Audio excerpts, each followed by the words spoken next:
Oh jamaah, Alhamdulillah. Alhamdulillahirabbil alamin. Kembali lagi di Islami Twinda buat jamaah di rumah yang dirahmati Allah yang baru bergabung ya.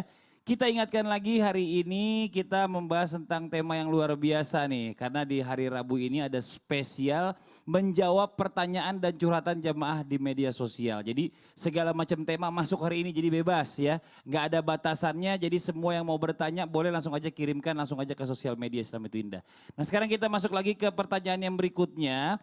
Ini ada pertanyaan video nih. Wah saya coba lihat dari handphone ini. Waduh nih nggak bisa nih kayaknya nih. Saya langsung ke sini aja deh. Ini ada videonya, coba kita lihat bersama-sama videonya ini dia videonya nih. Saya mau tanya, gimana caranya saya cara menagih hutang sama orang yang sulit untuk bayar hutang. Saya udah berbagai cara saya udah lakuin sampai akhirnya pun saya mau laporin ke polisi tapi dia tetap nggak mau tahu gitu. Gimana caranya ya Pak Ustadz supaya orang itu mau bayar hutang sama saya? Assalamualaikum, terima kasih. Nah ini dia ya, tadi kalau kita lihat itu orang ini lagi bingung nih. Gimana caranya menagih hutang kepada orang yang sulit sekali untuk membayar hutang ketika ditagih. Karena kita sangat membutuhkan uangnya saat ini ya kan, apalagi masalah pandemi begini nih. Ustadz Maulana jelasin nih, tolong ya. Silakan, Ini kalau masalah sekalian dengan pengalaman yang ada. Pengalaman menagih Iya. atau pengalaman ditagih nih. Pengalaman menagih. Pengalaman menagih ini. Baik, bismillahirrahmanirrahim. Makasih banyak izin Habib dan terima kasih banyak dengan tim Islami Twinda yang hari ini memberikan kepuasan kepada semua jamaah yang lagi bertanya. Karena gini ya, ada kewajiban muslim atas muslim lainnya adalah bertanya dijawab itu. Karena memberi salam aja menjawab. Apalagi kalau bertanya orang harusnya dibantu. Nah pertanyaan ini menarik sekali. Bagaimana cara menagih utang? Pertama-tama mohon izin ini kalau menagih ini sebenarnya seharusnya selamatkanlah saudara kita yang berutang dengan cara apa? Tagih. Nah, yang pertama beritahukan dengan langsung, dengan cara yang baik, kata-kata yang baik kepadanya bahwa kami juga butuh uang. Itu yang pertama. Kemudian kalau memang tidak bisa, carikan solusi. Sekali lagi, carikan solusi. Dengan cara apa? Dengan cara apa? Jangan sampai ada barangnya bisa digadaikan. Atau kasih, mau nggak kerja di sini. Jadi kita kasihkan dia pancing supaya bisa menyelesaikan utangnya dengan cara, termasuk bisa dengan cara mempekerjakan dia. Jadi jangan ketika ada seperti ini justru memutuskan silaturahmi. Salah juga nih orang yang berutang. Bagaimana bisa selesai utangnya kalau tidak ada niat untuk bayar. Atau dalam hal ini mau dibantuin untuk dibayarkan dalam artian dicarikan solusi justru dia menghilang atau menjauh. Sebaiknya negosiasi gimana jalan keluarnya. Apakah ada barang yang bisa digadaikan untuk membayarnya atau dijual atau dibarter. Bisa nggak aku bayarnya pakai TV aku. Harga TV saya kan 2 juta, utang saya 2 juta juga. Jadi bisa. Oh. Bisa seperti itu. Atau mungkin harganya 3 juta itu TV, utangnya cuma 2 juta. Jadi yang utang lagi yang memberi lagi. Atau gini aja, udah impas aja ya 3 juta jadi aman. Seperti ini solusi yang terbaik daripada ada sesuatu, maaf ya, orang yang punya uang lantas tidak ada niat untuk bayar sama dengan mencuri. Orang yang punya uang tapi dia tidak membayarnya, maka hartanya tidak jadi berkah karena dia punya utang. Dan ingat, utang itu akan dibawa sampai mati, akan ditagih di hari kemudian. Dan di hari kemudian tidak berlaku dinar dan dirham, apalagi rupiah. Tapi amal ibadah kita yang tergadaikan untuk membayar utang-utang kita yang pernah ada di dunia. Salatnya, hajinya, puasanya, zakatnya, sedekahnya, amalannya, semua habis. Karena apa? Karena terlalu banyak utangnya. Hati-hati. Aduh ya Allah, please. Masya Allah. Ini hati-hati kita. Orang yang berutang itu ina di siang hari, gelisah di malam hari. Kemudian manfaatkan momen. Kapan kita menagihnya? Oh kayaknya dia lagi gajian, lagi acara. Oh berarti ada uang ini. Datangi dia pada saat kelihatan dia lagi ada uang. Jadi lihat momennya yang terbaik. Kemudian kalau memang semuanya sudah kita jalani, sudah memberitahukan secara langsung, terus mencarikan solusi, mencarikan dan sebagainya, terus mencari momen, terus tidak bisa lagi, baiklah ikhlaskan. Sekali lagi ikhlaskan. Dan jadikan ini sebagai pembelajaran bahwa kalau abah saya sih, kalau ada yang mau pinjem, abah saya niat kayak udah saya sedekah aja daripada bikin sakit hati kan. Nah, jadi kalau ada yang mau ngutang sama kita, sebaiknya tanya kapan, kalau perlu dicatat, kalau perlu hadirkan saksi. Jadi enak untuk mengingatkan.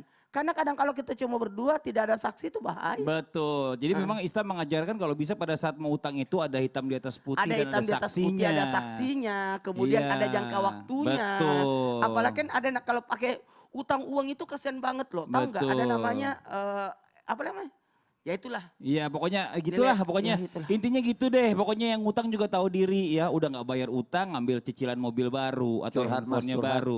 Curhat. Iya sekalian Bib. Ini karena banyak permasalahan nih. Ini coba kita masuk nih ya ke pertanyaan-pertanyaan yang berikutnya nih. Kita masuk ke pertanyaan yang berikutnya ini dari Instagram dari @ladydiana. Wah Lady Di. Ini istrinya Pangeran Charles nih almarhum nih. Almarhum, udah meninggal maksudnya. Ya assalamualaikum Ustadz, perkenalkan saya Lady Dai dari Bengkulu. Saya mau bertanya Ustadz, tapi maaf sebelumnya kalau melenceng dari tema. Dan alhamdulillah Mbak Lady Dai hari ini kita nggak ada tema. Wah, agak aneh ya ngomong Mbak Lady Dai, kayak nama-nama bule ini. Saya sudah 1,5 tahun jualan kue ulang tahun, tapi banyak yang bilang ulang tahun itu haram. Ya sedangkan ya saya jual kue, Pertanyaan saya, haramkah jika saya menjual kue Ustadz? Niatnya hanya membantu suami memenuhi kebutuhan sehari-hari. Terima kasih. Ya, wassalamualaikum warahmatullahi wabarakatuh. Nah sekarang bicara masalah tentang apa sih sebenarnya hukumnya ya.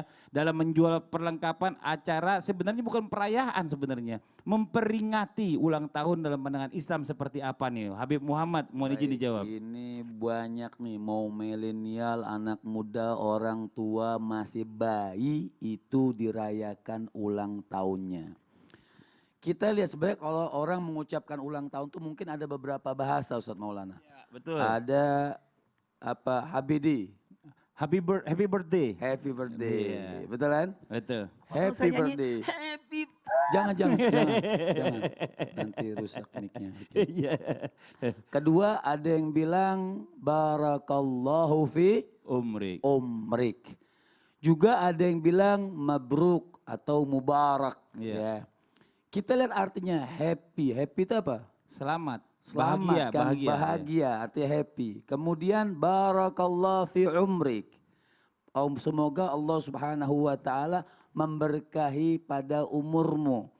Yang ketiga ya mudah-mudahan diberkahi, artinya hampir sama. Semuanya kita lihat dalam konteks bahasa ini kira-kira ada yang salah nggak? Nggak ada Dalam baik ucapan semua. itu. Baik semua. Ada salah nggak? Nggak ada. Nggak ada yang salah selama jadi hukum merayakan ulang tahun itu mubah. hukumnya mubah. Mubah. Jadi bukan haram. Bukan, mubah selama tidak ada yang menimbulkan keharaman tasyabbuh menyerupai orang-orang yang non-Islam. Iya.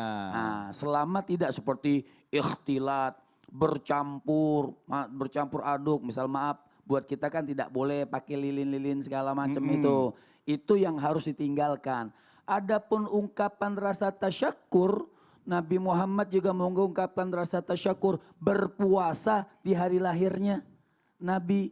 Kemudian katanya tidak boleh ada umurnya 29, 30 boleh. Nabi Muhammad dihitung juga umurnya umur 40 menjadi Nabi.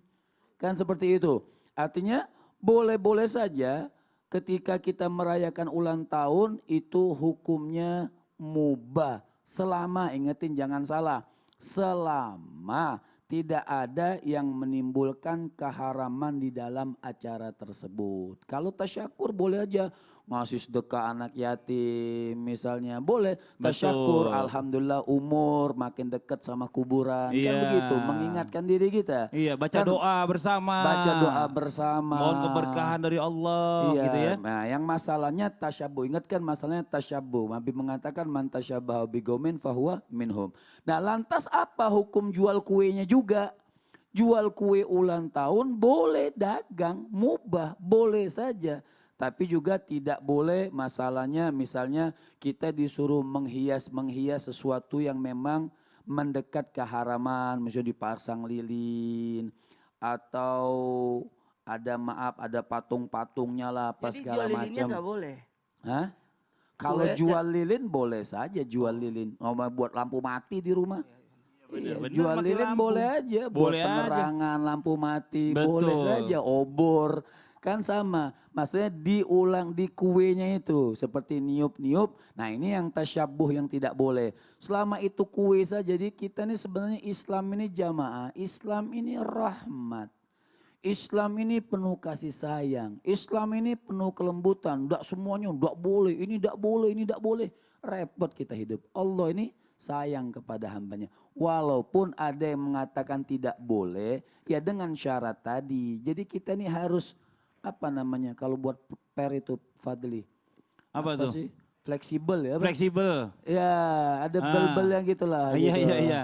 Fleksibel Artinya- bukan membel, ya Iya, fleksibel. tapi tidak keluar jalur. Betul. Gitu, tidak keluar jalur syariat. Masya Kita Allah. nyenangin anak kita, Masya Allah. Anak kita, oh hari lahir ayo misalnya bagi-bagi permen sama teman-temannya boleh. Masa gara-gara begitu anak kita masuk neraka. Iya, Nah, jadi buat Mbak yang tadi ini jawabannya intinya adalah nggak dosa Mbak jualan kue. Buat ulang tahun dibagi-bagiin gak kuenya? Sedekah jadinya jatuhnya kan Ya. begitu. Ulang tahun Tapi saya ingat tadi kejauhan. catatannya Iya. tidak boleh mencampurkan sesuatu yang memang diharamkan itu Ah. tadi.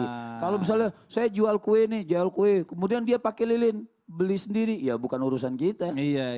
Kita iya, jual iya. kue ulang tahunnya bukan sama lilinnya.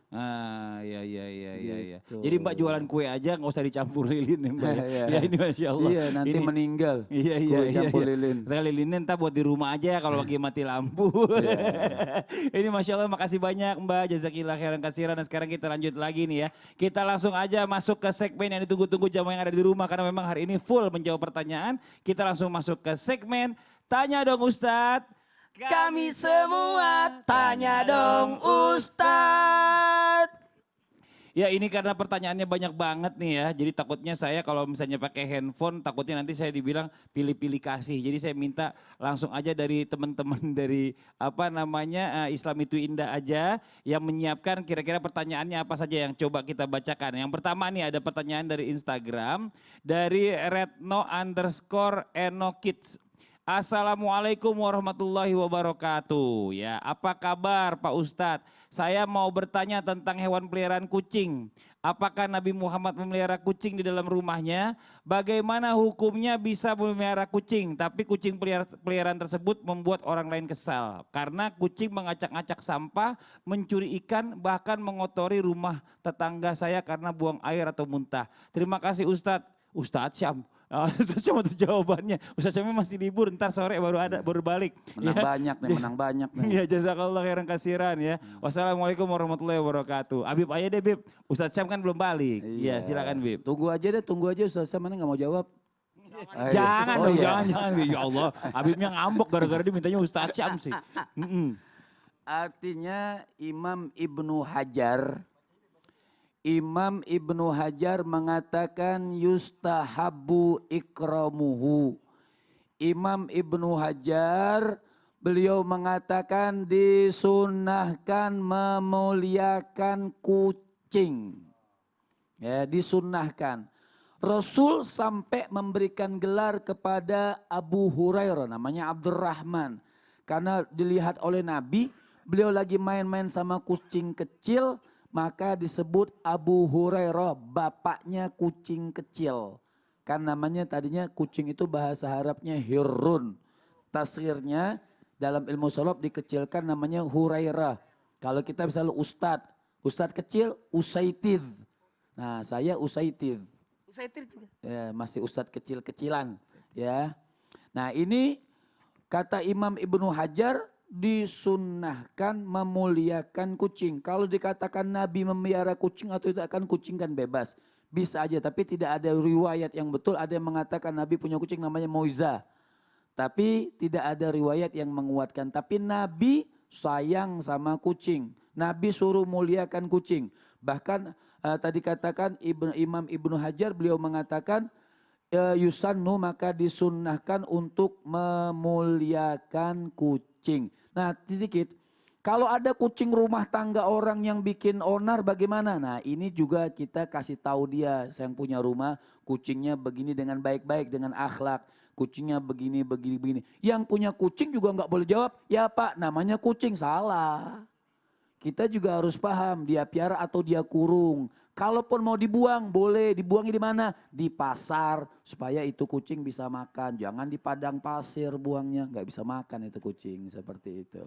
Iya, Masya Allah, makasih banyak ya. Jadi bicara masalah tentang binatang ini intinya bukan cuma kucing. Jadi semua binatang kalau bisa disayang ya. Jangan disakitin, kalau misalnya seadanya nggak bisa ngerawat mendingan kasih aja orang. Atau Betul. mungkin dilepas di tempat yang banyak makanan, Sebab kan contoh ada di satu pasar gitu ya. perempuan hadis sahih yang Iya. mati masuk neraka gara-gara ngurung kucing tanpa dikasih makan. Nauzubillah, ya Iya. Allah. Sekarang kita lanjut lagi ke pertanyaan yang berikutnya nih. Kita coba langsung cari pilih-pilih ya. Ini ada pertanyaan yang bagus nih dari Husen 25 Jailani. Ya Assalamualaikum Pak Ustadz, guru-guru. Saya mau bertanya. Saya sama istri sudah menikah 1 tahun, tepat kemarin 1 tahun. Lalu istri saya hamil, tapi sayang Pak Ustadz. Kehamilan istri saya keguguran di 5 bulan. Innalillahi wa inna ilaihi rajiun. Dan hari ini istri saya dirawat di dokter karena mau kiret atau operasi mau dibersihin lagi rahimnya. Nah di dokter karena mau kiret ya. Lalu apakah anak saya yang keguguran tersebut harus dikasih nama atau bagaimana Pak Ustadz? Terima kasih. Wassalamualaikum warahmatullahi wabarakatuh. Minta tolong sama Ustadz Maulana deh nih, silakan dijawab Ustadz. Ya baik, bismillahirrahmanirrahim. Saya terlebih dahulu turut berduka cita atas berpulangnya ke rahmatullah bayinya yang masih dalam kandungan. Insya Allah ini ada hikmah tersendiri, pembelajaran yang baik. Dan ketahuilah berarti kita sudah punya apalagi orang dalam di surga. Iya alhamdulillah. Karena ini sudah hidup, sudah 5 bulan, sudah ada nyawanya. Tapi gimana bisa nggak ada namanya? Mohon izin sebaiknya kan belum ada nama karena belum lahir kan. Sebaiknya di akikah pada saat dia nama itu diberikan pada saat dia akikah dan di akikah itu pada saat dia hidup keluar. Tapi kalau ada rencana ada nama enggak apa-apa. Kayak anak saya yang dalam kandungan meninggal juga saya kasih nama. Munawir. Jadi sampai sekarang kita itu selalu ngobrol-ngobrol sama anak-anakku bahwa alhamdulillah Mama sudah bersama dengan Nawir. Jadi Nora, Aira, Anwar Masita sama Abah. Jadi Mama enggak sendiri karena ada kakak. Kalau adik-adiknya saya bilang kakak Nawir, kalau Nora adik Nawir. Jadi anak kedua saya juga keguguran. Jadi yakinlah Allah akan gantikan lebih baik dari itu. Anak saya meninggal 1, Allah gantikan tambahan 3 setelahnya. Masya Allah ya buat Mas San tadi jangan sedih ya Mas ya. Insya Allah mudah-mudahan Allah Iya. kasih lagi yang lebih baik Ya, dan lebih lebih baik. Iya. soleh dan soleha. Dan nanti Amin, anak amin. itu akan membawakan air Al-Kausar buat orang Masya tuanya Allah, di pada masa. Masya Allah. Nah sekarang kita coba lanjut lagi nih Bib nih ya. Habib, buat Habib nih ada pertanyaan nih Bib nih. Kita kalau yang namanya manusia muslim gitu ya kan pengen banget pasti pengen ngerasain yang namanya naik haji atau umroh. Cuma permasalahannya nggak semua orang itu mampu dan punya uang. Atau apalagi boleh dibilang uangnya berlimpah kan gitu. Nah ini ada nggak caranya biar kita bisa umroh ya atau haji tanpa walaupun nggak punya harta berlimpah. Bagaimana tuh Bib? Bisa, Bisa Bib? sangat bisa. Masa? Gimana Iya, caranya? mau tahu? Mau. Nanti dong, panjang urusan. Oh iya ya Allah. Begitu ujungnya. Kira mau dijawab sekarang. Nah. Bib. Tapi saya minta sekalian praktek ya Bib ya. Siap. Buat jamaah yang ada di rumah nih, jangan pindah-pindah channel ya. Insya Allah setelah ini akan dilanjutkan lagi oleh guru-guru kita. Jadi tetap di Islam itu indah. Jamaah, oh jamaah. Alhamdulillah. Oh jadi ada ya?